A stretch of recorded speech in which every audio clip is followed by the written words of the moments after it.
Do'stlar, yangi Midline Cobalt avtomobili bo'lsa, propan qo'ysiz afzalmi yoki metanmi? Keling, men sizga shuni batafsil kalkulyatorda hisob-kitob qilib beraman.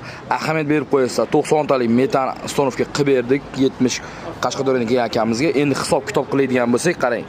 5200 so'mdan o'rtacha 18 kub ko'paytiramiz.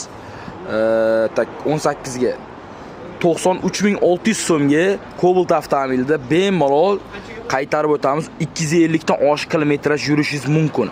Endilikda agar propan qo'yaman deydigan bo'lsangiz, o'rtacha 450 kilometrda siz 40 ta propan bilan o'tishingiz mumkin. Ya'ni 5500 so'mdan hisoblang, ko'paytiramiz 40.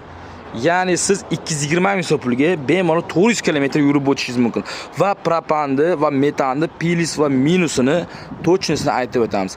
Akalar, biz haqiqatda aytamiz, metanda siz xohlaysizmi yo'qmi, Porschega, Kladushka, Klapanga, Kolsaga oz miqdorda ziyoni bor. Ya'ni головка ginuzga cho'kish xavfi bor.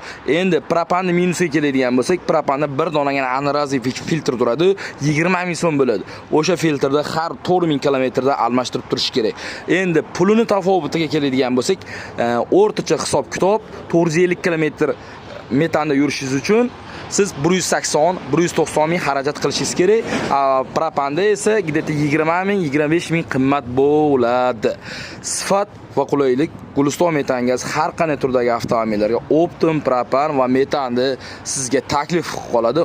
Obuna bo'lishni unutmang. Obunachilar uchun mega skidkalarimiz davom etmoqda. Proshipka programma gaygacha bo'lgan dokument mutlaqo bizda bonus. Ha, aytgancha propan aktam 95 va 95 dan yuqori aktam beradi. Motor kuchlanishi idealli bo'ladi. Gazda ham faqatgina programmalarni to'g'ri qilsangiz. Tanlovda adashmaymiz. Obuna bo'lishni unutmang. Bu videoni Cobaltchilarga srochni metan qo'ysammi yo propan qo'ysammi deb yurganlarga yuborib qo'ying. Agarda siz taksi qilaman, yurishim ko'p deydigan bo'lsangiz, baribir metan ozgincha arzonroqqa tushadi. Tanlovda adashmaymiz. Guliston metan gaz.